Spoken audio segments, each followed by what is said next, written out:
എന്റെ പ്രിയപ്പെട്ടവരെ, ഖബറിനെ കുറിച്ച് നമ്മൾ ഓർക്കണം, ഖബറിനെ കുറിച്ച് നമ്മൾ ചിന്തിക്കണം. മുത്തുനബിയുടെ വർത്തമാനമാണല്ലോ സൂറുൽ ഖുബൂർ ഫഇന്നഹാ തുദക്കിറുകുമുൽ ആഖിറ സയ്യിദുനാ മുഹമ്മദ് മുസ്തഫ.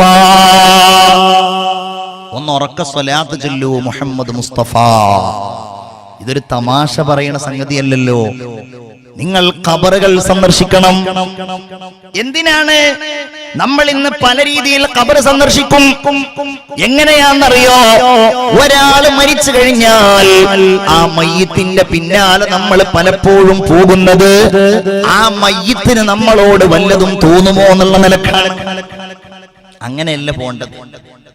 അതൊരു കടമയാണ്, ബാധ്യതയാണ്, പുരുഷന്മാരുടെ ബാധ്യതയാണ്. സ്ത്രീകളെ സംബന്ധിച്ചിടത്തോളം അവിടെ ആശ്വസിപ്പിക്കലാണ് പ്രധാനമായിട്ടുമുള്ളത്. മരണപ്പെട്ടവരുടെ ബന്ധുക്കളുമായുള്ള തഅസിയത്ത്, ആ മയ്യിത്ത് കാണൽ, യഥാർത്ഥത്തിൽ അതിൽ യാതൊരു പുണ്യവും പണ്ഡിതന്മാർ കൽപ്പിച്ചിട്ടില്ല. എന്നാലും നമ്മൾ സ്നേഹത്തിന്റെ പേരിൽ അത് കാണുന്നു. എന്നിരുന്നാലും അന്യരായ ആളുകൾ ഒരു കാരണവശാലും കാണരുത് എന്ന് ഗൗരവത്തോടെ ഞാൻ ഇവിടെ ഓർമ്മിപ്പിക്കുകയാണ്. അന്യ പുരുഷന്റേത് സ്ത്രീകൾ കാണരുത്, അന്യ സ്ത്രീയുടേത് പുരുഷന്മാർ കാണരുത്. ഇത് വളരെ ഗൗരവമാണ്. നമ്മൾ ആശ്വസിപ്പിക്കുക. ഹബീബായ നബി തിരുമേനി പറഞ്ഞു സല്ലല്ലാഹു അലൈഹി വസല്ലം, ആ മയ്യിത്തിന്റെ പിന്നാലെ പോവുക, മയ്യിത്തിന് വേണ്ടി ദുആ ചെയ്യുക. നിങ്ങൾ ആലോചിക്കണേ, അങ്ങനെ ചെയ്യുന്ന ചില ആളുകൾ അവിടെ ചെന്നിട്ട് ആ ഖബറിലേക്ക് ഇങ്ങനെ എത്തി നോക്കും. അതിനല്ല പറഞ്ഞിട്ടുള്ളത്. അങ്ങനെ പേടില്ലാത്തവര്, എന്തെങ്കിലും ഒരു ഭയത്തിന്റെ അംശം, നിങ്ങൾ കരയുന്നില്ലെങ്കിൽ നിങ്ങൾ കരച്ചിലുണ്ടാക്കണേ എന്നാണ്. ചില ആളുകൾ എന്ത് പറയും? ഖബറിന്റെ പരിസരത്ത് ഇങ്ങനെ പോയിട്ട് ആഴം പോരല്ലോ, വലുപ്പം പോരല്ലോ. വേറെ ചില ആളുകൾ പറയും, ഓ ഈ തടിമാടനെ അങ്ങ് വെക്കാൻ ഇത്ര വീതി പോരല്ലോ. അഭിപ്രായങ്ങൾക്ക് യാതൊരു പഞ്ഞുണ്ടാവില്ല. അങ്ങനെ എത്തി നോക്കാൻ തന്നെ പാടില്ല. പാടില്ല എന്ന് പറഞ്ഞിട്ടുണ്ടെങ്കിൽ ഒത്തി നോക്കല് ഹറാമാന്നുള്ള നിലക്കല്ല, അങ്ങനെ എത്തി നോക്കാതിരിക്കലാണ് ഖബറിനോടുള്ള മര്യാദ. സയ്യിദുനാ മുഹമ്മദ് മുസ്തഫ. നിങ്ങളുടെ ഇവിടെ ഖബറടക്കം ചെയ്യുമ്പോ ഖബറിന്റെ മുകളിൽ ഒരു മൂടി ഇങ്ങനെ പിടിക്കാറില്ലേ? ഇല്ലേ? അല്ലേ? ഖബർ കുഴിക്കുമ്പോ ആ ഖബറിന്റെ മുകളിൽ എന്തെങ്കിലും ഒരു ശീല കൊണ്ടോ ഒരു ടാർപ്പായ കൊണ്ടോ പിടിക്കുന്ന ഒരു സ്വഭാവം പഴയ കാലത്തുണ്ടായിരുന്നു. ഇപ്പോഴും അത് ഉണ്ടെന്നാണ് മനസ്സിലാക്കുന്നത്. ഉണ്ടോ? ഖബറിന്റെ മുകളിൽ ഇങ്ങനെ പിടിക്കും. അത് ഹദീസിന്റെ അടിസ്ഥാനത്തിലാണ്. നമ്മൾ ചിന്തിക്കും, എന്തിനാണ് ഇപ്പൊ ഇങ്ങനെ പിടിക്കുന്നത്? നബി തിരുമേനി പറഞ്ഞു സല്ലല്ലാഹു അലൈഹി വസല്ലം, അവിടുന്ന് പറയുകയാണ്, ഒരിക്കൽ ഫദഅ ബിസൗബിൻ, ഒരു വസ്ത്രം കൊണ്ടുവരാൻ പറഞ്ഞു. ഒരാളെ ഇങ്ങനെ ഖബറടക്കുകയാണ്. അപ്പോൾ പറഞ്ഞു, നിങ്ങൾ ഈ ഖബറിന്റെ മുകളിൽ അതിങ്ങനെ എല്ലാവരും പിടിക്കൂ. ഒരാൾ അതിന്റെ ഒരു ഭാഗം പിടിച്ചു, വേറെ ഒരാൾ ഇങ്ങനെ ഓരോരുത്തർ പിടിച്ചു. എന്നിട്ട് പറഞ്ഞു, നിങ്ങൾ ഖബറിലേക്ക് എത്തി നോക്കല്ലേ, ഫഇന്നഹാ അമാന. ആ ഖബർ ഒരു വിശ്വസ്തതയാണെന്ന് മുഹമ്മദ് മുസ്തഫ സല്ലല്ലാഹു അലൈഹി വസല്ലം. ഖബർ വിശ്വസ്തതയാണ്. മയ്യിത്ത് എന്ന് പറഞ്ഞാൽ, മയ്യിത്ത് കുളിപ്പിക്കൽ എന്ന് പറഞ്ഞാൽ അതൊരു വിശ്വസ്തതയാണ്, ഗൗരവമാണ്. ഖബറിന്റെ അകത്ത് വേറെ ഒരു ഹദീസിൽ കാണാം, ആ ഖബറിന്റെ അകത്ത് നിങ്ങൾ ഒരു പക്ഷേ അല്ലാഹു തആല നിങ്ങൾക്ക് പേടിപ്പിക്കുന്ന വല്ലതും വെളിവാക്കി തന്നേക്കാം. അതുകൊണ്ട് ഖബറിലേക്ക് നിങ്ങൾ എത്തി നോക്കല്ലേ. മയ്യിത്ത് കുളിപ്പിക്കൽ ഒരു അമാനത്താണ്. നിങ്ങളൊരു മയ്യിത്ത് കുളിപ്പിക്കുമ്പോൾ ആ ശരീരത്തിൽ വല്ലതും കാണാം. ആ ശരീരത്തിൽ പലതും നിങ്ങൾക്ക് കാണാൻ കഴിയും. അതുവരെ നിങ്ങൾ കണ്ടിട്ടില്ലാത്ത ശരീരത്തിന്റെ പല ഭാഗങ്ങളും പല അടയാളങ്ങളും നിങ്ങൾ കണ്ടാലും, അതിലെ ന്യൂനതകൾ നിങ്ങൾ കണ്ടാലും ഒരിക്കലും നിങ്ങൾ അതിനെ വെളിവാക്കരുതേ. ഖബർ അമാനത്താണ്, മയ്യിത്ത് അമാനത്താണ്. ഇതാണ് അല്ലാഹുവിന്റെ ദീൻ നമ്മോട് പറയുന്നത്. എന്റെ പ്രിയപ്പെട്ടവരെ, നമ്മൾ മനസ്സിലാക്കുക, ആ ഖബർ എന്ന് പറയുന്നത് റസൂലുള്ള പറയുന്നു, നിങ്ങൾ അത് പോയി കാണണേ. എന്തുകൊണ്ടെന്നാൽ നിങ്ങൾക്കത് പരലോകത്തെ കുറിച്ച് ഓർമ്മിപ്പിക്കുമെന്ന് മുഹമ്മദ് മുസ്തഫ. 10 മിനിറ്റ് ഇരിക്കട്ടോ. നിങ്ങളൊന്ന് പരലോകത്തെ കുറിച്ച് നിങ്ങൾ ഖബർ നിങ്ങളെ ഓർമ്മിപ്പിക്കുമെന്ന് സയ്യിദുനാ മുഹമ്മദ് മുസ്തഫ. എന്തേ? ഇന്ന് പ്രത്യേകിച്ച് നമ്മൾ ഇങ്ങനെ കാലം കൂടുന്തോറും വഅളുണ്ട്, ഉപദേശങ്ങളുണ്ട്, ഒക്കെ ഉണ്ടെങ്കിലും ഐഹികമായ ലോകത്തോടുള്ള പ്രമത്തത, മരണമോ ഖബറോ ഒന്നും ചിന്തയിൽ പോലും വരാത്ത അവസ്ഥ അല്ലേ? ചിന്തിക്കണം, ആലോചിക്ക, പടച്ചോനെ എനിക്ക് അങ്ങനെ ഒരു മാനസികാവസ്ഥ ഉണ്ടോ? ഞാൻ മരണത്തെക്കുറിച്ച് ചിന്തിക്കാറുണ്ടോ? ഓരോ ദിവസവും രാവിലെ കട്ടിലിൽ നിന്നിങ്ങനെ എഴുന്നേൽക്കുമ്പോൾ അൽഹംദുലില്ലാഹില്ലദി ബഅദമാ അമാതനാ, പടച്ചോനെ എഴുന്നേൽക്കാത്ത എത്രയോ ആളുകളുണ്ട്, കട്ടിലിൽ കിടന്ന് മരിച്ചുപോയ ആളുകളുണ്ട്. അല്ലാഹുവേ എന്നെ നീ മരിപ്പിച്ചില്ലല്ലോ ചിന്തിക്കാറുണ്ടോ? ആർത്തി പിടിച്ചോടുകയാണ് ദുനിയാവിന്റെ പിന്നിൽ. അതിന് എന്ത് തെറ്റും ചെയ്യാൻ ഒരു മടിയുമില്ല, കള്ളം പറയാൻ മടിയില്ല. ഞാൻ പറയുന്നത് കച്ചവടം ചെയ്യുന്നതിനെ കുറിച്ചല്ല, ബിസിനസ് സ്ഥാപനങ്ങൾ ഉണ്ടാക്കുന്നതിനെ കുറിച്ചല്ല. പക്ഷെ അങ്ങനെ ഉണ്ടാക്കുമ്പോഴും അതിൽ ഹലാല് സൂക്ഷിക്കാതെ, അതിൽ ഹറാമ് വരുന്നത് ഭയക്കാതെ, ദുനിയാവുണ്ടാകണം, പൈസ ഉണ്ടാകണം, ധനമുണ്ടാകണം, പ്രശസ്തിയും പേരും ഉണ്ടാകണം. പടച്ച തമ്പുരാന്റെ അടുക്കലേക്ക് എത്തുമ്പോ ഉപകാരപ്പെടുന്ന ഒരു കാര്യത്തെക്കുറിച്ചും ചിന്തിക്കാതെ ജീവിച്ചു പോകുന്നവരുണ്ടല്ലോ. അല്ലാഹ് മനസ്സിൽ തൊട്ടു പറഞ്ഞ ഒരു വചനമുണ്ട്, ബിസ്മില്ലാഹിർ റഹ്മാനിർ റഹീം, അൽഹാകുമുത് തകാസുർ. ചിന്തിക്കണേ, അൽഹാക്കും നിങ്ങൾ അശ്രദ്ധരാക്കിയിരിക്കുന്നു. അത്തകാസുർ ധാരാളം ഉണ്ടാക്കൽ. എന്ത് ധാരാളം ഉണ്ടാക്കൽ? നിങ്ങൾക്ക് ആവശ്യമുള്ളത് ധാരാളം ഉണ്ടാക്കൽ, ആവശ്യത്തിനുള്ളത് ഉണ്ടാക്കലല്ല.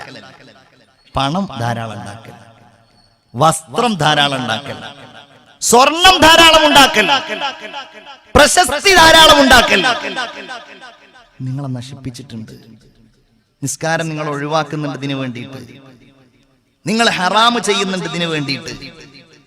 അല്ലാഹ് പറയാണ്, ഞാൻ പറയല്ല. നിങ്ങൾ എന്തു ചെയ്താലും ഹത്താ സുർതുമുൽ മഖാബിർ, അത് ഖബറുകൾ നിങ്ങൾ സന്ദർശിക്കുന്നത് വരെയേ ഉണ്ടാവുകയുള്ളൂ. അല്ലേ? ചിന്തിച്ചിട്ടുണ്ടോ നിങ്ങൾ? ഒരിക്കൽ എന്റെ കൂട്ടുകാരൻ സൗദിയിലെ ദമാമിൽ നിന്ന് വിളിക്കുകയാണ്. ഈ അടുത്ത് സാധാരണ വിളിക്കാത്ത ആളാണ്. എന്താ വിളിച്ചത്? എന്നോട് പറഞ്ഞു, നിന്റെ പള്ളിയുടെ തൊട്ടടുക്കലുള്ള ഒരു ചെറുപ്പക്കാരന്റെ പേര് പറഞ്ഞിട്ട് ചോദിച്ചു. അവന്റെ ഒരു കുടുംബക്കാരൻ, വല്ലാതെ നിന്നെ ഇഷ്ടപ്പെട്ടിരുന്ന ഒരു ചെറുപ്പക്കാരൻ, ഫാസിൽ എന്നാണ് അവന്റെ പേര്. അവൻ ഇവിടെ എന്റെ കൂടെ ജോലി ചെയ്യുന്നുണ്ടായിരുന്നു. നീ കാര്യം പറ. ഇന്ന് രാവിലെ ഞാൻ വിളിച്ചപ്പോൾ അവൻ എഴുന്നേൽക്കുന്നില്ല, മരിച്ചു പോയിരിക്കുന്നു. അള്ളാഹു പുറത്തു കൊടുക്കുമാറാവട്ടെ.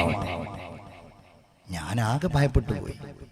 കാരണം ഒരു വാർത്ത ആദ്യമായിട്ട്, ഗൾഫിലുള്ള ഒരുപാട് സഹോദരന്മാരിവിടെ ഉണ്ട്, പ്രവാസികൾ. പ്രത്യേകിച്ച് സൗദി അറേബ്യയിൽ നിന്ന് മരിച്ചാൽ നിയമത്തിന്റെ കുരുക്കുകൾ വളരെ വലുതാണ്. ഈ ചെറുപ്പക്കാരൻ മരിച്ച് 3 ആഴ്ച കഴിഞ്ഞിട്ടാണ് മയ്യിത്ത് നാട്ടിലേക്ക് എത്തുന്നത്. 27 വയസ്സേ ഉള്ളൂ. നല്ലൊരു ചെറുപ്പക്കാരനാണ്. 1.5 വയസ്സായ ഒരു കുട്ടിയേ ഉള്ളൂ.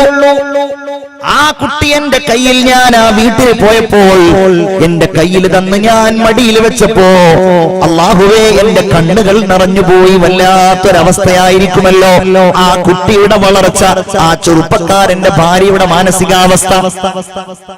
അല്ലാഹു ഓർമ്മിപ്പിക്കുകയാണ്, ഹത്താ സുർതുമുൽ മഖാബിർ കല്ലാ സൗഫ തഅലമൂൻ. നിശ്ചയമായും വേണ്ട കേട്ടോ, തകാസുർ വേണ്ട കേട്ടോ, അനാവശ്യം വേണ്ട കേട്ടോ. നിങ്ങൾ അറിയും, സുമ്മ കല്ലാ സൗഫ തഅലമൂൻ, നിങ്ങൾ അറിയുക തന്നെ ചെയ്യും. എന്താണ് അവസ്ഥകളെന്ന് നിങ്ങൾ അറിയും, അവിടെയുള്ള അനുഭവങ്ങൾ നിങ്ങൾ അറിയും. എന്താണ് മുഅ്മിനേ ഖബർ? അത് നമ്മെ കാത്തിരിക്കുകയാണ്. ആ ഖബറിനെ കുറിച്ചുള്ള ഓർമ്മ, പടച്ചവനെ അവിടെ ഞാൻ ഏകാന്തനായി കിടക്കേണ്ടവനാണ് എന്ന് നമ്മൾ ചിന്തിക്കുമ്പോ ദുനിയാവിനോടുള്ള പ്രലോഭനത്തിൽ എങ്ങനെയാണ് നമ്മുടെ ജീവിതം നമ്മൾ നഷ്ടപ്പെടുത്തുക? എങ്ങനെയാണ് നമ്മൾ അഹംഭാവികളായി മാറുക? എങ്ങനെയാണ് ഞാൻ തികഞ്ഞവനാണെന്ന് പറയാൻ കഴിയുക? വലിയ രാജാവായിരുന്നു സയ്യിദുനാ ഉമർ ഇബ്നു അബ്ദുൽ അസീസ് റളിയല്ലാഹു അൻഹു. അഞ്ചാം ഖലീഫയാണ്, രണ്ടാം ഉമറാണ്, ഭരണാധികാരിയാണ്. ഒന്നൊന്ന് വെറുതെ താരതമ്യം ചെയ്താൽ മതി. അവർക്ക് താരതമ്യം ചെയ്യാന്നുള്ളത് തന്നെ ഒരു വലിയ തെറ്റായിട്ടാണ് പലരും കാണുന്നത്. ഉമർ ഇബ്നു അബ്ദുൽ അസീസ് ഭരണാധികാരിയാകുന്നതിന്റെ മുമ്പ് നല്ല വസ്ത്രം ധരിച്ച്, നല്ല ഭക്ഷണം കഴിച്ച്, നല്ല സുഗന്ധമൊക്കെ പൂശിങ്ങനെ നടക്കുന്ന ആളായിരുന്നു. ഭരണം കയ്യിൽ കിട്ടിയപ്പോൾ ലാളിത്യത്തിന്റെ നിറകുടമായി. അല്ലേ?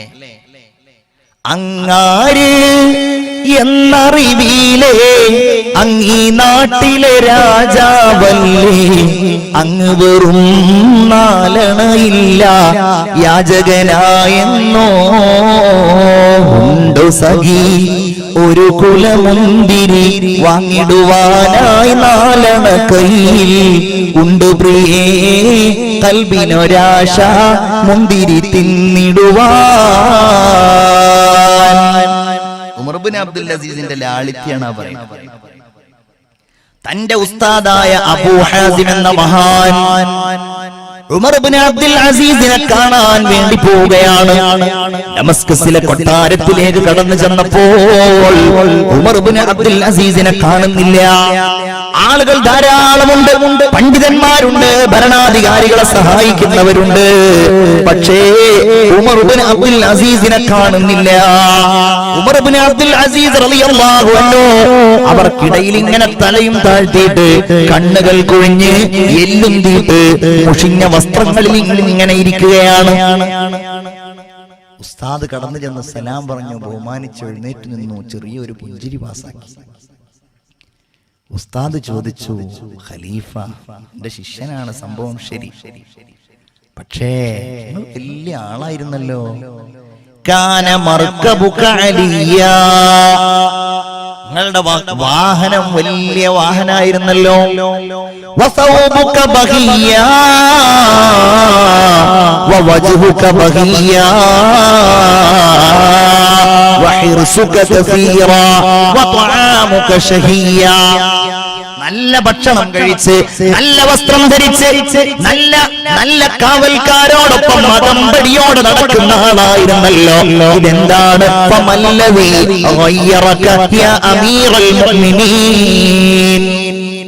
എന്തു പറ്റി അമീറുൽ മുഅ്മിനീൻ, നിങ്ങൾ ആകെ മാറിപ്പോയല്ലോ. ഉമർ ഇതിങ്ങനെ കേൾക്കുകയാണ്. ഇതൊരാക്ഷേപാണല്ലോ. ഉമർ ഇബ്നു അബ്ദുൽ അസീസ് പറഞ്ഞു, ഉസ്താദേ, ഇപ്പോൾ നിങ്ങൾ എന്നെ ആക്ഷേപിക്കുകയാണല്ലേ, എന്നാൽ കൈഫ ലൗ റഅയ്തനി ബഅദ സലാം വഅന ഫീ ഖബ്രി, ഞാൻ എന്റെ ഖബറിന്റെ അകത്തളങ്ങളിൽപ്പെട്ട് 3 ദിവസം കഴിഞ്ഞാൽ എന്തായിരിക്കും ഉസ്താദേ നിങ്ങൾ എന്നെ കുറിച്ച് പറയുക? ഇന്ന് നിങ്ങൾ എന്റെ വസ്ത്രത്തെ പറ്റി പറയുന്നു, നിങ്ങൾ എന്റെ മുഖത്തെ പറ്റി പറയുന്നു. 3 ദിവസം കഴിഞ്ഞ് നിങ്ങൾ എന്നെ കണ്ടാൽ നിങ്ങൾ എന്തായിരിക്കും എന്നെ കുറിച്ച് പറയുക? വഖദ് സാലഹ ദഖതായ അലാ വജ്നതായ, എന്റെ കണ്ണുകൾ എന്റെ കവിൾ തടങ്ങളിലൂടെ ഒലിച്ചിറങ്ങിയിട്ടുണ്ടാകുമല്ലോ. എന്റെ വയറെല്ലാം പൊട്ടിപ്പിളർന്നിട്ട് എന്റെ കുടൽമാല പുറത്ത് ചാടിയിട്ടുണ്ടാകുമല്ലോ. ഓക്കി ദുരന്തത്തിൽ നമ്മുടെ പ്രിയപ്പെട്ടവർ മരിച്ചപ്പോ എത്രയോ ആളുകൾ ചെയ്യാൻ പാടില്ലാത്ത രീതിയിൽ അതിന്റെ ഫോട്ടോകൾ ഷെയർ ചെയ്യുകയുണ്ടായി. പക്ഷേ അത് ഷെയർ ചെയ്യുന്നവനും അല്ലാഹുവേ, ഓക്കി ദുരന്തത്തിൽ കടലിൽ പോയത് കൊണ്ടാണ് ഇവരുടെ മയ്യത്ത് കണ്ടത്. എന്റെ ഖബർ തുറന്നാൽ ഇതിനേക്കാൾ മോശമാകുമല്ലോ. ചിതലും പുഴുക്കളും താവളം പെരുത്തുന്നതിൽ സന്തോഷമാണവകൾക്കു നീ ചൊല്ലുന്നതിൽ പൊൻവർണ്ണ കോമള മൃദുലമായ ശരീരമേ എന്നൊക്കെ പറഞ്ഞ് ഇദ്ദേഹം പറയാണ്, 3 ദിവസം കഴിഞ്ഞ് എന്നെ നിങ്ങൾ കണ്ടാൽ, എന്റെ ദുർഗന്ധം നിങ്ങൾ അറിഞ്ഞാൽ, ഇന്ന് നിങ്ങൾ എന്നെ ആക്ഷേപിക്കുന്നതിനേക്കാൾ ശക്തമായ ആക്ഷേപമാകുമല്ലോ അന്ന് നിങ്ങൾ എന്റെ മേലിൽ നടത്തുക എന്ന് സയ്യിദുനാ ഉമർ ഇബ്നു അബ്ദുൽ അസീസ് റളിയല്ലാഹു അൻഹു. പടച്ചോൻ നമുക്കതിന്റെ ഓർമ്മകൾ നിലനിർത്തി തരുമാറാകട്ടെ. ആമീൻ പറയൂ. ഓർമ്മകൾ നിലനിർത്തി തരുമാറാകട്ടെ. നമ്മൾ പ്രസംഗം തുടങ്ങിയിട്ട് എത്ര നേരമായാണോ ഡോക്ടറെ? എത്ര നേരമായി? 1 മണിക്കൂർ കറക്റ്റാ? മുമ്പേരൊക്കെ തുടങ്ങി? യാ അല്ലാഹ്, അൽഹംദുലില്ലാഹ്. അപ്പൊ 1 മണിക്കൂറായ സ്ഥിതിക്ക് എനിക്ക് ഏതായാലും കുറച്ച് വെള്ളം കുടിക്കണം. നിങ്ങൾക്ക് ഇവിടക്ക് വെള്ളമല്ലല്ലോ, ഓൽക്ക് ദാഹമില്ലാത്തത് കൊണ്ടായിരിക്കും അല്ലേ? മാഷാ അല്ലാഹ്. അപ്പൊ ഞാൻ അങ്ങനെ വെള്ളം കുടിക്കുമ്പോഴേ മിക്കവാറും അതിന്റെ ചൂട് ഇയാൾ ഒരിക്കലും കുടിക്കരുത് എന്നുള്ള നിലക്കാവാൻ സാധ്യത ഉണ്ട് അല്ലെ? ഇൻഷാ അല്ലാഹ് സാരല്ല. അപ്പൊ നമ്മളെല്ലാരും ഒന്ന് എഴുന്നേറ്റ് ഒരു ചെറിയ സ്വലാത്തൊക്കെ ഒന്ന് ചൊല്ലിയാല് എല്ലാവർക്കും ഒരു ആശ്വാസമാവുകയും ചെയ്യും. എനിക്ക് ആ കൂട്ടത്തിൽ ചെറുതായിട്ടൊന്ന് വെള്ളം കുടിക്കുകയും ചെയ്യും. توسلنا ببسم الله وبالهادي رسول الله وكل مجاهد لله وأهل البدر يا الله صلاة الله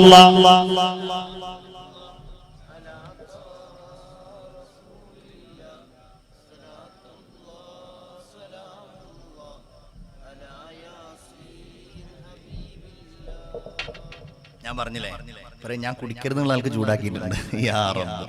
ഏതായാലും ഉറക്ക് അശ്രദ്ധ രണ്ടും പോയ ആളുകൾ മാത്രം ഇരുന്നേ. ഉറക്കും അശ്രദ്ധയും പോയ ആളുകൾ മാത്രം. 1 മണിക്കൂർ ഇങ്ങനെ ഇരുന്ന് കേട്ട സ്ഥിതിക്ക് കുറെ അശ്രദ്ധ ആയിരുന്നു. അല്ലാത്തവരൊക്കെ അവിടെ നിന്നോളില്ലോ.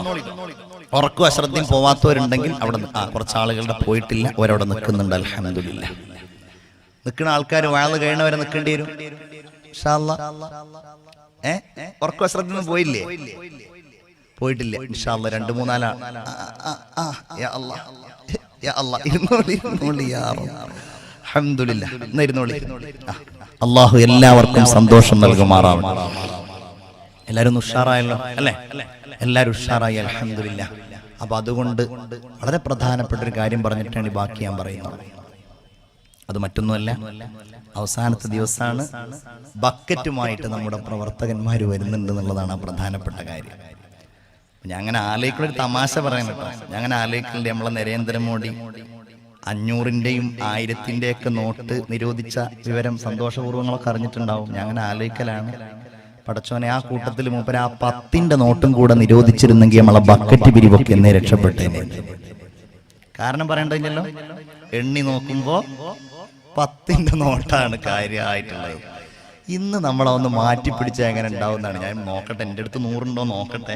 ബിസ്മില്ലാഹിർ റഹ്മാനിർ റഹീം. അള്ളാഹു കബൂലാക്കുമാറാവട്ടെ, അള്ളാഹു സ്വീകരിക്കുമാറാവട്ടെ. എന്ത് നിയ്യത്തോടെയാണോ നിങ്ങൾ അതിലേക്ക് സ്വതക്ക ചെയ്യുന്നത്, അള്ളാഹു തആല ആ സ്വതക്കകളെ സ്വീകരിക്കുമാറാവട്ടെ.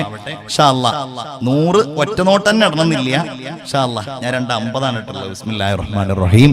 അള്ളാഹുവേ, നല്ല നിയ്യത്തോടെ ഖബറിനെ കുറിച്ച് പറയുന്ന വഅദിന്റെ വേദിയല്ലേ, നീ കബൂലാക്കണേ അല്ലാഹ്, നീ സ്വീകരിക്കണേ അല്ലാഹ്. ഇവർ ചെയ്യുന്ന സ്വതക്കകളുടെ ഒക്കെ മുഅ്മിന എല്ലാവരും നേരത്തെ ഞാൻ പറഞ്ഞതുപോലെ ആ 10-ന്റെ നോട്ട് എന്നുള്ള ആ ഒരു ചിന്ത മാറ്റി, അത് നമ്മൾ ഒഴിവാക്കാൻ വേണ്ടി കൊടുക്കുന്നതാണ് അല്ലേ ഡോക്ടറെ? ഇവിടെ നമ്മള് ഇന്നലെ മിഞ്ഞാന്നൊന്നും ഈ ഒരു സ്വഭാവം ഉണ്ടായിരുന്നില്ലല്ലോ. 10-ന്റെ നോട്ട് മുഴുവൻ 10 ഇന്നുണ്ടാവില്ല ഇൻഷാ അല്ലാഹ്. അല്ലാഹു കബൂലാക്കുമാറാവട്ടെ, അല്ലാഹു സ്വീകരിക്കുമാറാവട്ടെ. അപ്പൊ നല്ല നിയ്യത്തോടെ കൊടുക്കുക. ഖബറിന്റെ ചില അവസ്ഥകളിലേക്ക്, ഓർമ്മകളിലേക്കൊക്കെ നമുക്ക് ഇങ്ങനെ സഞ്ചരിക്കാം. മുഅ്മിനീങ്ങളെ, ഒരു മനുഷ്യൻ എവിടെ നിന്നാണോ സൃഷ്ടിക്കപ്പെട്ടിട്ടുള്ളത് അവിടെയാണ് അത്രേ അല്ലാഹു തആല അവന്റെ ഖബറിനെ നിശ്ചയിച്ചിട്ടുള്ളത്. അപ്പൊ ഞാൻ നേരത്തെ പറഞ്ഞതുപോലെ ഒരു മനുഷ്യന്റെ കടലിനടിയിലാണ് അവന്റെ ശരീരത്തിന്റെ അവസാന ഭാഗങ്ങൾ എത്തിച്ചേരുന്നതെങ്കിൽ അവൻ അവിടെ നിന്നാണ് മനസ്സിലാക്കണം. ഒരു ഹദീസിൽ ഇങ്ങനെ കാണാം, ഒരു മനുഷ്യൻ ഒരു മാതാവിന്റെ ഗർഭപാത്രത്തിൽ വെച്ച് ഇങ്ങനെ രൂപപ്പെടുമ്പോ അവൻ ഖബറടക്കം ചെയ്യാനുള്ള മണ്ണിന്റെ, അത് മണ്ണ് എന്ന് പറഞ്ഞാൽ നമ്മൾ നോക്കുമ്പോൾ മണ്ണൊന്നും കാണൂല, ചിലപ്പോ ഒരു തന്മാത്രയാവാം, ചിലപ്പോ ആ മണ്ണുമായിട്ടുള്ള ഒരു ബന്ധമാകാം. അള്ളാഹു ഒരു മലക്കിനെ കൊണ്ട് ആ മാതാവിന്റെ ഗർഭപാത്രത്തിൽ എത്തിക്കുന്നുണ്ട്.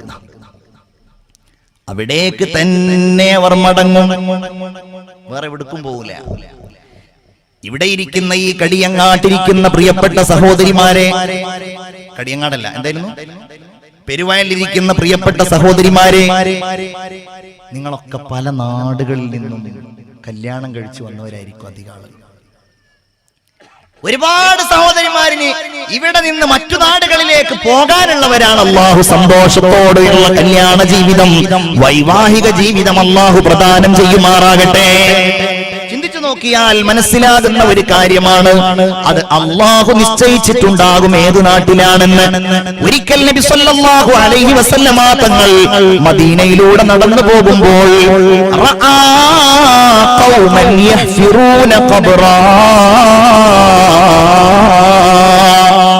ഖബർ കുഴിക്കുന്ന ഒരു പറ്റം ആളുകളെ മുഹമ്മദ് മുസ്തഫ സല്ലല്ലാഹു അലൈഹി വസല്ലം കണ്ടു. അവരിങ്ങനെ ഖബർ കുഴിച്ചുകൊണ്ടിരിക്കുകയാണ്. നബി സല്ലല്ലാഹു അലൈഹി വസല്ലം തങ്ങൾ ചോദിച്ചു, ഇതാർക്കുള്ള ഖബറിടമാണ്? അവര് പറഞ്ഞു, നബിയേ, ഇത് ഇന്നാലിന്ന എത്യോപ്യക്കാരനുള്ള ഖബറാണ്. നബി സല്ലല്ലാഹു അലൈഹി വസല്ലം പറഞ്ഞു, ലാ ഇലാഹ ഇല്ലല്ലാഹ് സീഖ മിൻ അർളിഹി വസമാഇഹി ഇല തുർബത്തില്ലതി ഖുലിഖ മിൻഹാ. ആ മനുഷ്യൻ ജന്മം കൊണ്ട് ആകാശത്ത് നിന്ന്, ഭൂമിയിൽ നിന്ന് ആ മനുഷ്യനിതാ തന്നെ സൃഷ്ടിക്കപ്പെട്ടിരിക്കുന്ന ഭൂമിയിലേക്ക് മടങ്ങിയിരിക്കുന്നു. ഒരു മനുഷ്യന്റെ എവിടെയാണോ അവന്റെ തുടക്കമുള്ളത്, അവിടേക്കാണ് അവന്റെ മടക്കമുള്ളത്. അല്ലേ? മിൻഹാ ഖലഖനാകും വഫീഹാ നുഈദുകും. മറക്കാത്ത മന്ത്രമല്ലയോ അത്? ഒരിക്കലും ഹൃദയത്തിൽ ഭയത്തോടെ അല്ലാതെ ഓർക്കാൻ കഴിയാത്ത ഒരു മന്ത്രമല്ലയോ അത്? ചിന്തിക്കൂ നിങ്ങൾ, നിങ്ങളുടെ ഉപ്പയെ കൊണ്ടുപോയി നിങ്ങൾ ഖബറടക്കിയിട്ടുണ്ടല്ലോ, ഇല്ലേ? ഉപ്പ മരിച്ചു പോയവരുണ്ടാകും. അല്ലാഹുവേ, അവരുടെ ഖബർ നീ വിശാലമാക്കണേ അല്ലാ. ഉപ്പാടെ മയ്യിത്ത് കൊണ്ടുപോയി ആ ഖബറിലേക്ക് താഴ്ത്തിയിട്ട് മൂടുകല്ല് വെച്ചിട്ട് നിങ്ങൾ ഉപ്പാനോട് പറഞ്ഞ വർത്തമാനം എന്താ?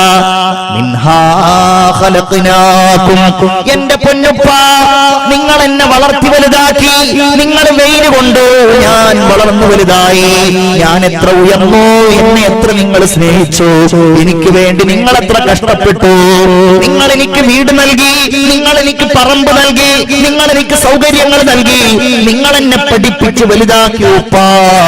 അവസാനം എനിക്ക് നിങ്ങൾക്ക് തരാനുള്ളത് ഈ 3 പിടി മണ്ണ് മാത്രമാണ്. നിങ്ങളുടെ പ്രിയപ്പെട്ട ഭാര്യ, സ്നേഹത്തോടെ നിങ്ങൾ, പുഞ്ചിരിയോടെ നിങ്ങൾ സ്നേഹിച്ചിരുന്ന ഭാര്യ, ഇന്ന് രാത്രി വാള് കഴിഞ്ഞ് നിങ്ങൾ പോയി നിങ്ങളുടെ പ്രിയപ്പെട്ട ഭാര്യയുമായി കിടന്നുറങ്ങി. ഒന്ന് ചിന്തിക്കൂ സഹോദര, നാളെ നേരം വെളുക്കുമ്പോ സാധാരണ 5 മണിക്ക് അലാറം വെച്ചുണരുന്ന ഭാര്യ 5 മണിക്ക് അലാറം അടിച്ചിട്ടും അവൾ ഉണരുന്നില്ല. 5:15 5:30 നിങ്ങൾ എഴുന്നേറ്റു, ലേറ്റിട്ടു, ഭാര്യ ഉണരുന്നില്ല. അവളെ കുലുക്കി വിളിച്ചു, വെറുതെ ഒന്ന് കയ്യിൽ പിടിച്ചു നോക്കി, കൈകൾ തണുത്തിരിക്കുന്നു. എത്ര അനുഭവങ്ങളാണ്, എത്ര ആളുകളുടെ അനുഭവങ്ങളാണ്. പ്രിയപ്പെട്ട ഭാര്യക്ക് എന്തോ സംഭവിച്ചിട്ടുണ്ട്. ഉമ്മയെ വിളിച്ചു, അടുത്ത വീട്ടിൽ നിന്ന് ജ്യേഷ്ഠനെ വിളിച്ചു, വേണ്ടപ്പെട്ടവരെ ഒക്കെ വിളിച്ചു, ഇവൾ ഉണരുന്നില്ലല്ലോ. നിങ്ങളുടെ മക്കളപ്പുറത്ത് കിടന്നുറങ്ങുന്നുണ്ട്. മക്കളെ കോരിയെടുത്തു നിങ്ങളുടെ വീട്ടുകാർ, അവരെ അപ്പുറത്തെ റൂമിൽ കൊണ്ടുപോയി കിടത്തി. ബഹളം കേട്ടിട്ട് അവരും എഴുന്നേറ്റു. കുഞ്ഞുങ്ങളുടെ ഉമ്മ ഉണരുന്നില്ല. ഭാര്യയ്ക്ക് 28 വയസ്സേ ആയിട്ടുള്ളൂ. പ്രിയപ്പെട്ട ഭാര്യ, നിങ്ങളുടെ സ്നേഹനിധിയായ ഭാര്യ, നിങ്ങൾ ആ സത്യം അറിഞ്ഞ പറഞ്ഞു, അതേ അവൾ എന്നോട് വിട പറഞ്ഞു പോയിരിക്കുന്നു, അവൾ എനിക്കിനി തിരിച്ചു കിട്ടുകയില്ല. നിങ്ങൾക്ക് കരയണോ കരയണ്ടേ എന്നറിയുന്നില്ല. വീട്ടിൽ സംഭവിച്ച പെട്ടെന്നുണ്ടായ അത്യാഹിതത്തില് എന്ത് ചെയ്യണ്ടോ എന്നറിയാതെ പകച്ചു നിൽക്കാൻ വിധിക്കപ്പെട്ടുപോയി. അയൽവാസികൾ വന്നു, നാട്ടുകാര് വന്നു, എന്താ കാര്യമെന്ന് ചോദിക്കുന്നുണ്ട്. ഒറ്റ സെന്റൻസിൽ മറുപടി കൊടുക്കുകയാ. മണിക്കൂറുകൾ ഇങ്ങനെ കഴിയുന്നു, ഓത്ത് നടക്കുന്നുണ്ട്, മയ്യത്ത് അവിടെ പ്രദർശിപ്പിച്ചിട്ടുണ്ട്, ആളുകൾ വരുന്നു. 12 മണിക്ക് മയ്യത്തെടുക്കുകയാ. മയ്യത്തെടുക്കാൻ വേണ്ടിയിട്ട് അവളെ കുളിപ്പിക്കുകയാ. ഖബറിലേക്ക് പറഞ്ഞേക്കാൻ വേണ്ടി അവളെ കുളിപ്പിക്കുമ്പോ, എന്റെ പ്രിയപ്പെട്ട പെങ്ങളെ, ഒരിക്കൽ പോലും മറ്റൊരാൾ നിങ്ങൾക്ക് അങ്ങനെ ഒരു സാഹചര്യം ഉണ്ടായിട്ടില്ലല്ലോ. എന്നാൽ നിങ്ങളെ ഇതാ മറ്റൊരാൾ കുളിപ്പിനെ നിങ്ങൾ ഏറ്റിയിട്ട് ആളുകളോട് കൂടെ നിങ്ങളും പോവുകയാ. അവൾക്ക് വേണ്ടി ഒരുക്കപ്പെട്ട ഖബറിലേക്ക് നിങ്ങൾ തന്നെ മയ്യത്തൊന്ന് താഴ്ത്തി വെക്കുകയാ. എന്റെ പ്രിയപ്പെട്ടവളെ, മൂടുകല്ല് വെച്ചു, നിന്നെ കാണാൻ കഴിയില്ലല്ലോ, ഇനി നീ എനിക്ക് എത്ര സ്നേഹം നൽകി, എന്റെ രാത്രികളെ നീ എത്ര ചൈതന്യവത്താക്കി, എന്റെ മക്കളെ നീ എത്ര പരിപാലിച്ചു, ഇനി എനിക്ക് സമാധാനം പറയാൻ ആരാ ഉള്ളത്? എന്റെ മക്കൾ, എന്റെ ഉമ്മ എവിടെ എന്ന് ചോദിച്ചാൽ ഞാൻ എന്താണ് എന്റെ മക്കളോട് പറയുന്നത്? എന്നിരുന്നാലും നിനക്കുള്ളതൊക്കെ എനിക്ക് തന്നു നീ പോയില്ലേ. നിനക്ക് തരാനുള്ളത് 3 പിടി മണ്ണ് മാത്രമാ. മിൻഹാ ഖലഖനാകും വഫീഹാ നുഈദുകും വമിൻഹാ നുഖ്രിജുകും താറതൻ ഉഖ്റാ. ചെറുപ്പക്കാരാ, ഉച്ച കഴിഞ്ഞ് നീ അവിടെ യാസീനോട് ദുആ ചെയ്ത് നീ വീട്ടിലേക്ക് തിരിച്ചു വന്നോ. വീട്ടിൽ നിന്ന് ആളുകൾ വരുന്നു, നിന്നെ സമാധാനിപ്പിക്കുന്നു. ദിവസം 1 കഴിഞ്ഞു, 2 കഴിഞ്ഞു. കട്ടിലിൽ നീ ഇങ്ങനെ കിടക്കുമ്പോൾ നിനക്ക് ഉറക്കം വരുന്നില്ല. നിന്റെ ഓർമ്മകളിൽ നിന്റെ ഭാര്യയുടെ മുഖം നിറയുകയാണ്, അവളുടെ തലമുടികൾ നിറയുകയാണ്, അവളുടെ കണ്ണുകൾ നിറയുകയാണ്. നിന്നോടവൾ കാണിച്ച സ്നേഹവായ്പിന് ഒന്ന് പകരം കൊടുക്കാൻ കഴിഞ്ഞില്ലല്ലോ എന്ന ചിന്ത നിറയുകയാണ്. രാത്രി 1 മണിയായി, 2 മണിയായി, കട്ടിലിൽ കിടന്നുറക്കം വരുന്നില്ല. പിരിഞ്ഞു കിടക്കുന്നു, മറിഞ്ഞു കിടക്കുന്നു. എന്റെ പെരുവലയിലുള്ള യുവാക്കളെ, നിങ്ങൾക്ക് ധൈര്യമുണ്ടോ? രാത്രി 2 മണിക്ക് നിങ്ങളുടെ കട്ടിലിൽ നിന്ന് എഴുന്നേക്കാൻ ധൈര്യമുണ്ടോ? ടോർച്ചെടുക്കാൻ ധൈര്യമുണ്ടോ? ആ വലിയ മൺവെട്ടിയുമായി, വീട്ടിലുള്ള മൺവെട്ടിയുമായിട്ട് പള്ളിക്കാട്ടിലേക്ക് നടക്കാൻ ധൈര്യമുണ്ടോ? പള്ളിയിലെ ഇമാം ഉറങ്ങുമ്പോൾ, മുഖ്രി ഉറങ്ങുമ്പോ, നാട്ടിലുള്ളവർ മുഴുവൻ ഉറങ്ങുമ്പോ, ചുവപ്പുമാറാത്ത മീസാൻ കല്ലുകൾക്കപ്പുറത്തുള്ള ആ മണ്ണ് മാറ്റാൻ നിനക്ക് ധൈര്യമുണ്ടോ? നിന്റെ നെറ്റിത്തടത്തിൽ വിയർപ്പ് പൊടിയുമ്പോഴും, നിന്റെ കണ്ണുകളിൽ ഇങ്ങനെ തിളങ്ങുമ്പോഴും, നിന്റെ ശരീരം ക്ഷീണിക്കുമ്പോഴും 2 മിനിറ്റ് കഴിഞ്ഞാൽ എന്റെ പ്രിയപ്പെട്ടവരുടെ മുഖം ഒരു നോക്ക് എനിക്ക് കാണാമല്ലോ. അത് അവസാനമായി കണ്ട ആ രംഗം ഒന്നുകൂടെ ഓർത്തെടുക്കാമല്ലോ. നിങ്ങൾക്ക് തോന്നുന്നുണ്ടോ പ്രിയപ്പെട്ടവരെ? ധൈര്യമുണ്ടെങ്കിൽ ആ മീസാൻ കല്ല് കഴിഞ്ഞ് ആ മണ്ണെല്ലാം ഇങ്ങനെ മാറ്റിയിട്ട് അവസാനം മൂടുകല്ല് കണ്ടാൽ നിങ്ങൾക്ക് ധൈര്യമുണ്ടോ? സർവശക്തിയും എടുത്തിട്ട് ആ കല്ലൊന്ന് മാറ്റാൻ, 2ാമത്തെ കല്ലും ഒന്ന് മാറ്റാൻ. നിങ്ങളോട് ഞാൻ പറയട്ടെ, ജീവിതത്തിൽ ഇതുപോലൊരു ദുർഗന്ധം നിങ്ങൾ അനുഭവിച്ചിട്ടുണ്ടാവില്ല. നിങ്ങളുടെ കയ്യിലുള്ള ടോർച്ച് കൊണ്ട് ആ ഖബറിലേക്കൊന്ന് അടിച്ചു നോക്കാൻ ധൈര്യമുണ്ടോ? ആ മയ്യത്തിനെ മൂടിയിരിക്കുന്ന ആ തുണികളെല്ലാം ചെഞ്ചോരമടിഞ്ഞ്, അതെല്ലാം ചെലവും ചെളിയും നിറഞ്ഞ് ആകെ ദുർഗന്ധപൂരിതമായ ശരീരമായി കിടക്കുമ്പോ ഒരു കലുകൊണ്ട്, ഒരു കോലുകൊണ്ട്, ഒരു വടി കൊണ്ട് മയ്യത്തിന്റെ മുഖത്തുള്ള ആ തുണിയൊന്ന് പതുക്കെ ഇങ്ങനെ വലിച്ചൊന്ന് മാറ്റിയാൽ, എന്റെ പ്രിയപ്പെട്ട ചെറുപ്പക്കാരാ, ഒരു പെണ്ണിന് ഇങ്ങനെയും ഒരു മുഖമുണ്ടെന്ന് നിനക്ക് മനസ്സിലാക്കാൻ കഴിയും.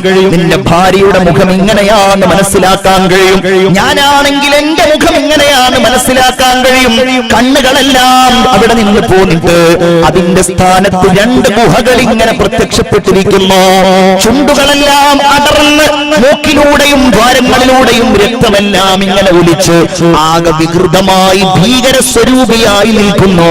ഇതാണ് പ്രിയപ്പെട്ടവരെ ഖബറിന്റെ ഭൗതികമായ രംഗമെന്ന് പറയുന്നത്. അല്ലാഹുവേ, ഞങ്ങൾക്ക് നീ സംരക്ഷണം നൽകണേ അല്ലാ, ഞങ്ങൾക്ക് നീ കാവൽ നൽകണേ അല്ലാ. സയ്യിദുനാ മുഹമ്മദ് മുസ്തഫ സല്ലല്ലാഹു അലൈഹി വസല്ലം പറഞ്ഞ ഒരു വല്ലാത്തൊരു ഹദീസ് ഉണ്ട്. നമ്മളുടെ ഖബർ നമുക്ക് വേണ്ടി മറ്റുള്ളവരാണ് പൊതുവിൽ തെരഞ്ഞെടുക്കുക. സ്വന്തം ഖബർ തെരഞ്ഞെടുക്കുന്ന അപൂർവം. അവിടുന്ന് പറഞ്ഞു, ഇദ്ഫനൂ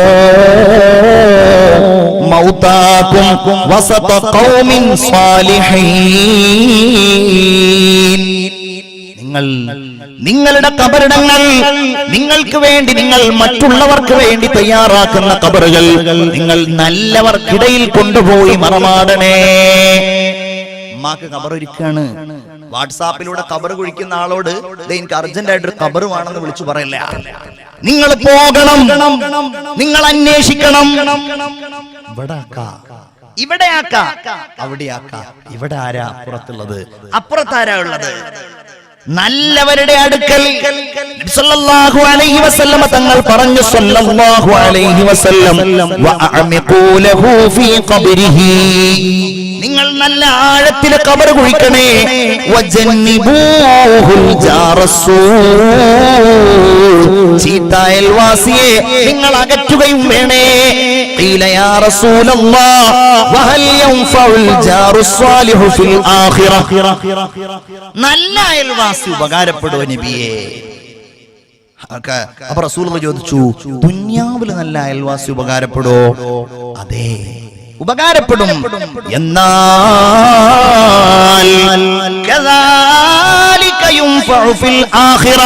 അതുപോലെ ആഖിറത്തിലും ഉപകാരപ്പെടുമെന്ന് സയ്യിദുനാ മുഹമ്മദ് മുസ്തഫ സല്ലല്ലാഹു അലൈഹി വസല്ലം.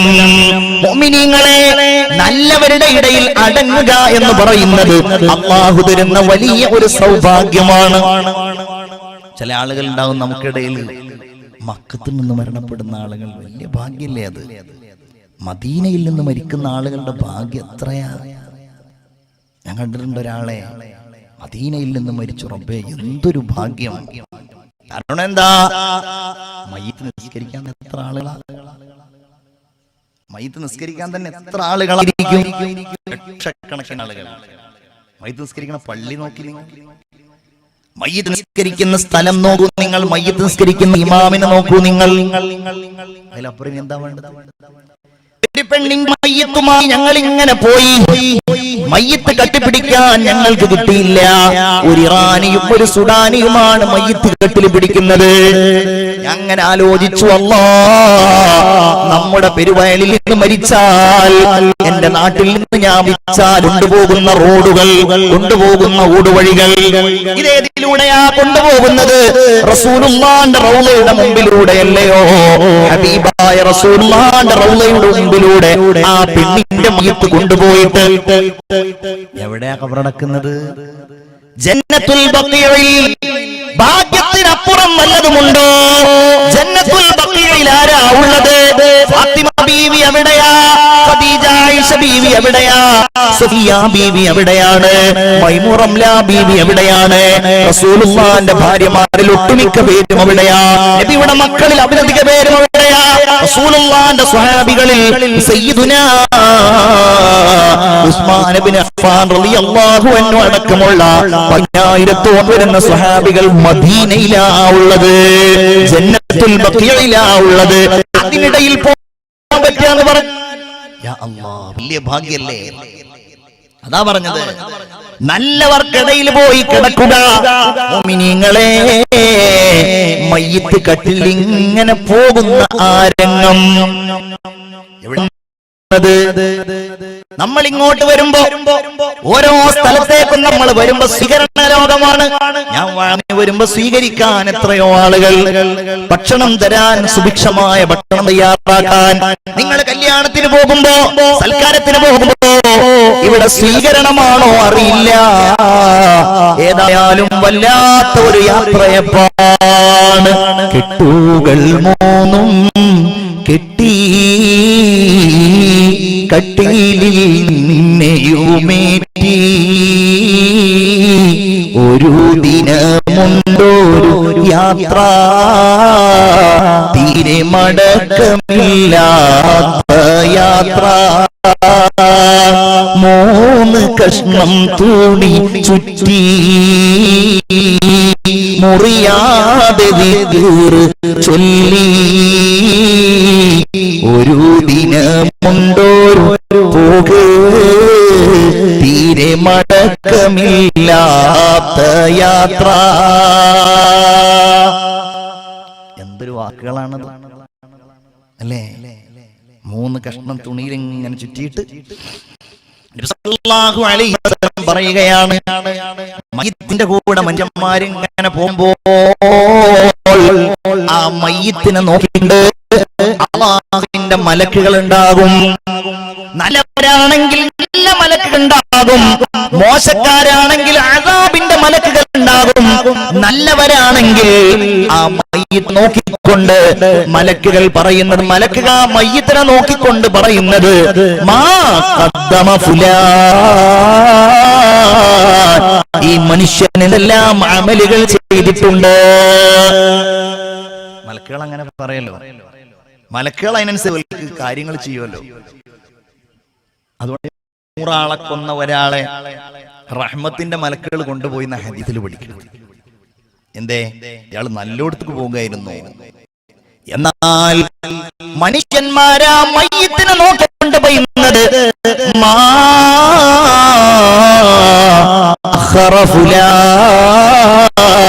ഈ മനുഷ്യൻ എന്താണ് ഇവിടെ അവശേഷിപ്പിച്ചിട്ടുള്ളത്?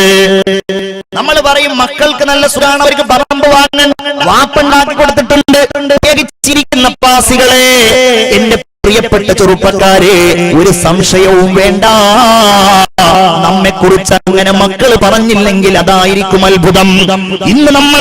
ഇനി അടുത്ത മക്കൾ അങ്ങനെ സമ്പാദിക്കുമെന്ന് എനിക്ക് പ്രതീക്ഷയില്ല. നമ്മുടെ മുൻഗാമികളായ ആളുകൾ സമ്പാദിച്ചതിനേക്കാൾ നമ്മൾ പണ്ട് കൊല്ലം ധാർമ്മിക ആളുകളാണ്. അങ്ങനെ 2-3 ദിവസം കഴിഞ്ഞപ്പോൾ ഈ വാപ്പ ഇങ്ങനെ ഫോണിൽ വിളിക്കുകയാണ്, ഉസ്താദെ മകനെ ഒന്ന് കിട്ടുമോ? മകനോട് സംസാരിച്ചു. മകൻ ഭയങ്കര കരച്ചിൽ, എനിക്ക് വാപ്പാൻ ഇങ്ങനെ ഇന്ന് എപ്പോഴാ വരിക?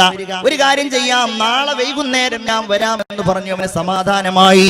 പിറ്റേ ദിവസം രാവിലെ ഈ കുട്ടിയുടെ നാട്ടിൽ നിന്നൊരു ഫോൺ വരികയാണ്, ഉസ്താദേ അവിടെ ഈ വർഷം 1-ൽ ചേർത്ത് കുട്ടിയുണ്ടല്ലോ. അതെ, എന്താ കാര്യം? അയാൾ പറഞ്ഞു, വാപ്പ ഒരല്പസമയം മുമ്പ് മരിച്ചു പോയിരിക്കുന്നു. മരിച്ചു എന്ന കേട്ടിലല്ല, 10 വയസ്സായ ഈ പൊന്നുമോനോട് എങ്ങനെയാണ് നിന്റെ വാപ്പ മരിച്ചത്, നിന്റെ വാപ്പ മരിച്ചിട്ട് എന്ന വിവരം ഞങ്ങൾ പറയാം. വല്ലാതെ ബേജാറായി പോയി. ഏതായാലും ആ പ്രിയപ്പെട്ട പൊന്നുമോനെ ഞങ്ങൾ അടുക്കലേക്ക് വിളിച്ചു, ഉസ്താദ്മാര് വിളിച്ചു. എന്നിട്ട് പറഞ്ഞു, മോനെ ഞങ്ങൾക്ക് നിന്റെ നാട്ടിലേക്ക് ഒന്ന് പോകണം, നീയും കൂടെ വാ. അവന് വലിയ ആഹ്ലാദം, വലിയ സന്തോഷമായി. അവൻ വാഹനത്തിൽ കയറി ഞങ്ങളോടുകൂടെ അവൻ ഇങ്ങനെ പോരുകയാണ്, ഉസ്താദുമാരോടുകൂടെ. അങ്ങനെ പോരുമ്പോൾ വാഹനം തിരൂരിലെത്തി. നന്നായി വിശക്കുന്നുണ്ട്, രാവിലെ സമയമാണ്, ആരും ഒന്നും കഴിച്ചിട്ടില്ല. ഒരു ഹോട്ടലിന്റെ മുമ്പിൽ വണ്ടി നിർത്തി. അവൻ പറഞ്ഞു, എനിക്കൊന്നും വേണ്ട. അതെന്താ, നീ ഒന്നും കഴിക്കുന്നില്ലേ? ഞാൻ വീട്ടിലെത്തിയിട്ട് കഴിച്ചോളാം, വീട്ടിൽ ആരും ഉണ്ടാവൂല. പെട്ടെന്ന് ആ കുട്ടി പറഞ്ഞു, വീട്ടിൽ എന്റെ വാപ്പ ഉണ്ടാകുമല്ലോ. വാപ്പ വന്നിട്ട് വാപ്പാന്റെ കൂടെ ഇരുന്ന് ഭക്ഷണം കഴിച്ചിട്ടില്ല, പിന്നെ എന്ത് ഞങ്ങൾ ആ കുട്ടിയോട് പറയും? ഏതായാലും 2-3 ആപ്പിൾ വാങ്ങി അതുമായിട്ട് ഞങ്ങൾ ഇങ്ങനെ പോയി അവന്റെ വീടിന്റെ മുമ്പിലെത്തിയപ്പോ അവിടെ നിറയെ ആളുകൾ നിൽക്കുന്നുണ്ട്. അവനാകെ അത്ഭുതപ്പെടുന്നുണ്ട്. എന്താണ് ഇവിടെ ആൾക്കൂട്ടം? അവര് വിചാരിച്ചത് ഞങ്ങൾ ഇവനോട് കാര്യം പറഞ്ഞിട്ടുണ്ട് എന്നതാണ്. ഏതായാലും അവന്റെ ഒരു മാമൻ വന്നു, അവനെ ഇങ്ങനെ ചേർത്ത് പിടിച്ചു, വീടിന്റെ കോലായയിലേക്ക് കൊണ്ടുപോയി. അവനാകെ അത്ഭുതപ്പെടുന്നുണ്ട്. കാരണം അവന്റെ മുമ്പിൽ അതാ കാണുന്നത് ഒരാൾ ഇങ്ങനെ മരിച്ചു കിടക്കുന്നതാ. അതാരാണെന്നറിയില്ല. ആ വീടിന്റെ മുമ്പില്, ആ കോലായയുടെ മുമ്പില് ഉസ്താദുമാര് പിന്നിൽ നിൽക്കുമ്പോ ആ പ്രിയപ്പെട്ട ആ സഹോദരൻ ആ കുഞ്ഞിന്റെ മുമ്പിൽ വെച്ചിട്ട് ആ മയ്യത്തിന്റെ മുകളിലുള്ള ആ മൂടി അങ്ങ് മാറ്റിയപ്പോ അല്ലാ, ഇന്ന് വൈകുന്നേരം എന്നെ കാണാൻ വരാമെന്ന് പറഞ്ഞ ആരുടെ കൂടെ ഇരുന്ന് ഭക്ഷണം കഴിക്കാനാണോ? ഭക്ഷണം കഴിക്കാതെ ഞാൻ അവിടെ നിന്ന് പോന്നത്. ആ പ്രിയപ്പെട്ട ഉപ്പ മരിച്ചു കിടക്കുന്നത് കണ്ടപ്പോ ആ പൊന്നുമോൻ വാവിട്ട് കരഞ്ഞു പോയത് ജീവിതത്തിൽ ഒരിക്കലും മറക്കാൻ പറ്റാത്ത ഓർമ്മയാ പ്രിയപ്പെട്ടവരെ. ഇത്രയേ മരണത്തിന് കാര്യമുള്ളൂ. ഒരാൾക്കും അറിയില്ല നമ്മൾ എപ്പോഴാണ് ഖബറിലേക്ക് പോവുക എന്ന്, എപ്പോഴാണ് മരണത്തിന്റെ വേദന അനുഭവിക്കേണ്ടി വരിക എന്ന്. നമ്മൾ തിരിച്ചെത്തുമോ അറിയില്ല, കോളേജിൽ തിരിച്ചെത്തുമോ അറിയില്ല, നാളെ പകല് ക്ലാസ് എടുക്കാൻ കഴിയുമോ അറിയില്ല, നാളെ വൈകുന്നേരത്തെ പ്രസംഗത്തിന് പോകാൻ കഴിയുമോ അറിയില്ല. നിങ്ങൾ ഇന്ന് സന്തോഷത്തോടെ തിരിച്ചു പോയിട്ട് എത്ര ആളുകൾ ഈ ഒരു ലക്ഷ്യം പൂർത്തീകരിക്കുമ്പോ ഉണ്ടാകുമെന്നറിയില്ല. ഏതായാലും നമ്മളെ കാത്ത ഖബർ ഇങ്ങനെ ഇരിക്കുകയാണ്. ഹബീബായ റസൂലുള്ളാഹി സ്വല്ലല്ലാഹു അലൈഹി വസല്ലമ തങ്ങൾ പറയുകയാണ്, ലില്ലാഹി മലക്കുൻ മുവക്കലും ബിൽ മഖാബിർ. ഖബറിന്റെ സമീപത്ത് ഏൽപ്പിക്കപ്പെട്ട ഒരു മലക്കുണ്ട്. ഫഇദാ ദുഫിനൽ മയ്യിത്ത്, ഒരു മയ്യിത്ത് ഖബറടക്കം ചെയ്യപ്പെട്ടാൽ, വസുവിയ അലൈഹി, ആ മയ്യിത്ത് ഇങ്ങനെ ആ ഖബർ ഇങ്ങനെ ശരിപ്പെടുത്തി കഴിഞ്ഞാൽ, അങ്ങനെ ജനങ്ങൾ ഇങ്ങനെ തിരിച്ചു പോകുമ്പോൾ ആ മലക്ക് ഒരു പിടി മണ്ണെടുക്കും എന്നാണ്. എന്നിട്ട് ആ മണ്ണിങ്ങനെ വിതറും. മണ്ണ് വിതറിയിട്ട് ആ മലക്ക് വിളിച്ചു പറയും, നിങ്ങൾ പൊയ്ക്കോ, നിങ്ങൾ ഖബറിനെ മറന്നോ. അതുകൊണ്ടാണ് മറവി വരുന്നത് എന്നാണ്. അല്ലാഹു കാക്കട്ടെ, അല്ലാഹു കാക്കട്ടെ. 1.5 മണിക്കൂറിലേറെയായി പ്രസംഗിക്കാൻ തുടങ്ങിയിട്ട് എന്റെ സമയം കഴിഞ്ഞു. ഒരുപാട് കാര്യങ്ങൾ പറയാനുണ്ട്. എന്റെ പ്രിയപ്പെട്ടവരെ, ആ ഖബറിലേക്ക് ഇങ്ങനെ ഇറക്കി വെച്ച് ഖബറിന്റെ അകത്ത് മനുഷ്യനെത്തിയാൽ 1-2 കാര്യങ്ങളും കൂടെ വേഗത്തിൽ അങ്ങ് പറഞ്ഞു പോവുകയാണ്. മോമിനെ, അതോർക്കണം മുഅ്മിനേ, ആ ഖബറിന് വല്ലാത്ത ഒരു ഇടുക്കമുണ്ട്. ഖബറങ്ങ് കൂട്ടും, മനുഷ്യന്റെ എല്ലുകൾ പൊടിഞ്ഞു പോകും. ഹബീബായ റസൂലുള്ള പറയുകയാണ്, ഖബർ കണ്ടാൽ ഇമ്മാ റൗളത്തും മിൻ റിയാദിൽ ജന്ന, ഒന്നുകിൽ അത് സ്വർഗ്ഗത്തിലെ ഒരു തോട്ടമാണ്. അല്ലാഹു അത് തരട്ടെ, അല്ലാഹു അത് തരട്ടെ. ഔ ഹുഫ്റത്തും മിൻ ഹുഫരിൻ നീറാൻ, അതല്ലെങ്കിൽ നരകത്തിലെ കുഴിയിലെ ഒരു കുഴിയാ. സയ്യിദുനാ മുഹമ്മദ് മുസ്തഫ സല്ലല്ലാഹു അലൈഹി വസല്ലം. ഏതായിരിക്കും നമുക്ക് കിട്ടുക അറിയില്ല. നല്ലവരാണോ, യുമദ്ദു ലഹുൽ ഖബറു മദ്ദ ബസരിഹി, കണ്ണെത്താ ദൂരത്തോളം അവരുടെ ഖബറങ്ങ് വിശാലമാക്കപ്പെടുന്നതാണ്. നബി സല്ലല്ലാഹു അലൈഹി വസല്ലം പറയുന്നു. ഇതും കൂടെ പറഞ്ഞ് ഞാൻ നിർത്തട്ടെ. ഇതൊരിക്കലും നമുക്കില്ലാതെയാവുകയില്ല. ഖബറിൽ നമ്മളെ കിടത്തി, നമ്മുടെ കൂടെ ഒരാളുമില്ല. ഇരുട്ടറയിൽ നമ്മൾ ഇങ്ങനെ കിടക്കുമ്പോ 2 മലക്കുകൾ വരും, മുൻകർ നകീർ വരും. ആ മലക്കുകൾ നമ്മെ എഴുന്നേൽപ്പിച്ചിരുത്തും. എന്നിട്ടൊരു ചോദ്യമുണ്ട്, മൻ റബ്ബുക വമൻ നബിയുക വമാ ഇമാമുക വമാ ഖിബ്ലതുക. നല്ലോരാണോ? പറയും അല്ലാഹു റബ്ബി, അല്ലാഹുവേ തൗഫീഖ് തരണേ റബ്ബേ. ലാ ഇലാഹ ഇല്ലല്ലാഹ് ചൊല്ലി മരിക്കുന്നവരെ അങ്ങനെ പറയും. വ മുഹമ്മദുൻ നബി, മുഹമ്മദ് നബി എന്റെ നബിയാ. വൽ കഅബതു ഖിബ്ലതി വൽ ഖുർആനു ഇമാമി. ഇനിയും ഒരുപാട് ഖബറിലെ അഗാധമായ വിസ്മയങ്ങളുണ്ട്. അല്ലാഹു നമുക്ക് അതിൽ നിന്നൊക്കെ വലിയ പാഠങ്ങൾ ഉൾക്കൊണ്ട് ജീവിതം നന്നാക്കാൻ അല്ലാഹു തൗഫീഖ് തരട്ടെ. ഞാനിവിടെ പറഞ്ഞ ഈ നസീഹത്ത് ഒന്നാമതായി എന്നോടാണ്, സൂക്ഷിക്കാൻ പറഞ്ഞത് എന്നോടാണ്, പിന്നെയുള്ളത് ഈ മുഅ്മിനീങ്ങളോടാണ്. മുഅ്മിനീങ്ങളെ, അതുകൊണ്ടൊരു വലിയ മാറ്റം വരണം. ഈ മജ്ലിസ് തന്നെ അതിന്റെ പ്രകടമാണ്. സഹോദരിമാർക്ക് എല്ലാവർക്കും അറിയാലോ, നിങ്ങൾക്ക് 2 കോടിയുടെ പ്രൊജക്റ്റ് എന്ന് പറഞ്ഞാൽ നമ്മൾ മരിച്ചാലും നമ്മുടെ മക്കൾ അത് നന്നായി നടത്തും. അതുകൊണ്ട് നമ്മളൊന്ന് ഇൻഷാ അല്ലാഹ് സ്വതക്ക ചെയ്യാം. നിങ്ങളൊക്കെ ഇതിലേക്ക് സ്വതക്ക ചെയ്യാം. നല്ല ഓർമ്മയിൽ നമുക്ക് വേണ്ടിയും ചെയ്യാം, നമ്മുടെ മാതാപിതാക്കൾക്ക് വേണ്ടിയും ചെയ്യുക. അല്ലാഹു സ്വീകരിക്കുമാറാകട്ടെ, അല്ലാഹു തൗഫീഖ് നൽകുമാറാകട്ടെ. അതുകൊണ്ട് ഇൻഷാ അല്ലാഹ് ഈ പറഞ്ഞ വലിയ സംരംഭമുണ്ടല്ലോ, നമ്മൾ ഖബറിൽ പോയി കിടക്കുമ്പോഴും ഇതിന്റെ സവാബ് ഇങ്ങനെ കിട്ടിക്കൊണ്ടിരിക്കും. ഇൻഷാ അല്ലാഹ് 1,00,000 റുപ്യ ഇതിന് കൊടുത്തു. 2 കോടിയുടെ സാധനം ഉണ്ടായി. 1,00,000 2 കോടിയുമായി ചേർത്ത് നോക്കുമ്പോൾ എത്ര ചെറുതാണ്. പക്ഷേ അത് വ്യക്തിപരമായി വലുതാണ്. അല്ലാഹു പരലോകത്തെ കൂലി ഇങ്ങനെ തരും ഇൻഷാ അല്ലാഹ്. അത് നമ്മളുടെ പേരിൽ തന്നെ തരാം. മനസ്സിൽ നല്ലൊരു ഉദ്ദേശം വെച്ച് തരാം ഇൻഷാ അല്ലാഹ്. അതല്ല എങ്കിൽ നമ്മളുടെ മരണപ്പെട്ടു പോയവരുടെ പേരിൽ തരാം. ഞാൻ ചോദിക്കുകയാണ്, ആരൊക്കെയാണ് തയ്യാറുള്ളത്? ഞാൻ ഇവരോട് ചോദിച്ചാൽ എങ്ങനെ തരാൻ പറ്റുന്ന ആളുകളാണ് ഉള്ളത് എന്ന് പറഞ്ഞു. എത്ര ചോദിച്ചാലും